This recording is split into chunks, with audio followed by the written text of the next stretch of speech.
உண்மையும் சத்தியமும் நிறைந்த இந்த சேனல் வாயிலாக சொல்கிறேன் பாருங்கள். உண்மை என்னென்னா, சத்தியம் என்னென்னா பாருங்கள், என்னாலே ராஜாக்கள் அரசாளுவார்கள், என்னாலே பிரபுக்கள் நீதி செய்வார்கள். அப்போ நீதி செய்யணும், அரசாளுவார்கள். ராஜாக்கள் அரசாளுவார்களாம், பிரபுக்கள் நீதி செய்வார்களாம். அப்போ நீதியை செய்யணும். அப்போ யார்? மந்திரிமார்கள் நீதியை செய்யணும், ராஜாக்கள் நன்மையை செய்யணும். யாருக்கு? ஜனங்களுக்கு. அப்போ ஜனங்களுக்கு செய்யும்படி தான். ஏன்னா ராஜாக்களை தள்ளி ராஜாக்களை உருவாக்குறது பாருங்கள். வசனம் சொல்லுது, நம்ம தானியேல் புத்தகத்தில் வாசிக்கிறோம் 2:21, அவர் காலங்களையும் சமயங்களும் மாற்றுகிற தேவன். அப்போ நீங்கள் காலங்களை மாற்றி சமயங்களை மாற்றி அரசாங்கத்தை மாற்றிக்கிற தேவன். அது மட்டும் இல்லை, ராஜாக்களை தள்ளி ராஜாக்களை ஏற்படுத்தி வரான். ஞானிகளுக்கு அறிவாளிகளுக்கு அறிவையும் கொடுக்குற தேவன், அறிவாளிகளுக்கு அறிவை கொடுக்குற தேவன். இந்த அறிவை கொடுக்குற தேவன் சொல்கிறார் பாருங்கள். அப்போ நீங்கள் நீதியாய் ஆளுகை செய்யணும், நீதியாய் உண்மையாய் சத்தியமாய் தேவனுடைய வார்த்தையை பேசணும்.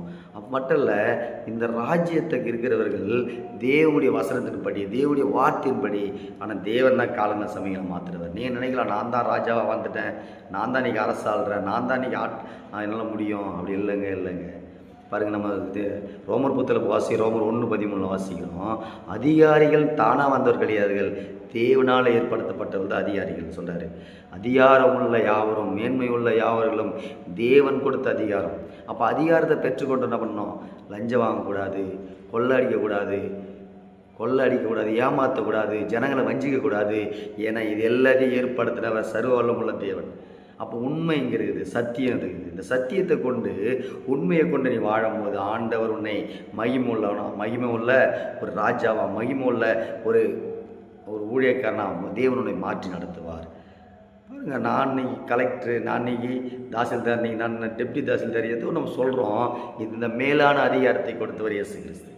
அதே ரோமர் புத்தகத்தில் சொல்ல 12:13 வாசித்தா, நீ உண்மையும் நீதியாக இருந்தினா ஆண்டவரோட நீதியை நடத்துகிற. உண்மை இல்லைனா உன்னை எதிர்த்து ஜனங்கள் போராடலாம். அப்போ லஞ்சம் வாங்குறவங்களாம் தேவன் கண்டிப்பார். அப்போ இந்த சத்தியங்கள்லாம் யாருக்கு இருக்கணும்னா, அரசாளுகிற ராஜாக்கள் இருக்கணும், அவரோடு இருக்கிற மந்திரிமார்களும் நீதி நியாயமாக நடக்கணும். அதுதான் உண்மையும் சத்தியம். இந்த உண்மையும் சத்தியம் எங்கே இருக்குன்னா, நீ உண்மையாக ஜனங்க மத்தியில் வாழணும். சத்தியத்தின்படி தேவன் உங்களை நடத்துவார்.